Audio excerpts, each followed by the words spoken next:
Sir. உன் பேர் என்ன? பானு சார். அங்கே போய் உட்கார். மச்சான் உன் ப்ராப்ளம் என்னன்னு தெரியுதா உனக்கு? நீ என்னை விட ஃபேரா இருக்கியே. இதெல்லாம் ஒரு ரீசனா? நான் உன்கிட்ட இந்த ரிலேஷன்ஷிப் எதிர்பார்க்கல. இதெல்லாம் உனக்கு ப்ரப்போஸ் பண்றதுக்காக செஞ்சது. நாம நல்ல ஃப்ரெண்ட்ஸா இருக்கலாமே. ஃப்ரெண்டா? நமக்கு எப்படியோ பொண்ணுங்க கூட பேசுற திறமை இல்லைன்னு தெரிஞ்சிருச்சு.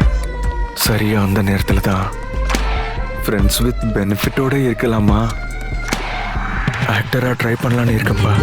ஏன்டா மூளைகளை குழம்பிருச்சு உனக்கு? என்னால இந்த ப்ரொஃபஷனை என்ஜாய் பண்ண முடியல. நாங்க மட்டும் என்ஜாய் பண்றோமா என்ன? லிட்டரலி என் லைஃப் இங்கே முடிஞ்சு போகுது சார்.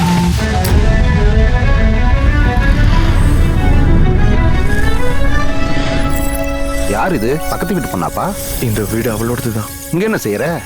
லவ்ங்கிறது ஒரு பர்சனோட டிராவல் பண்ணும்போது உனக்குள்ள இருந்தோ ஆர் அவங்களால உனக்குள்ள கிரியேட் ஆகிற ஒரு ஃபீலிங். புரிஞ்சிடுச்சுல்ல? என் லைஃப்ல ஃபர்ஸ்ட் டைம் ஒரு பர்பஸ் தெரியுது. நீ நினைச்சுக்கிட்டே இருந்தா போதாது. யார்கிட்ட போய் நீ சான்ஸ் கேட்க போற? அது நானே ஒரு ஸ்டோரி எழுதி ஆக்ட் பண்ணலான் இருக்கேன். உன் மனசுல என்ன சில்வர் ஸ்டாலின்னு நினைப்பான். வழி உன்னை துரத்தும் வள்ளியப்பன் ஜெயிப்பான். சோகங்கள் தாண்டியே சொர்க்கத்தில் சேருவாய். திரை நாடியே இரவு கிடக்கும், திரை நீக்கியே வெளிச்சம் கிடைக்கும். கண்ணீர் மேகம் சூழ்ந்திடும், கவலைகள் தினம் உன்னை வாட்டிடும். துயர் உன்னை விழி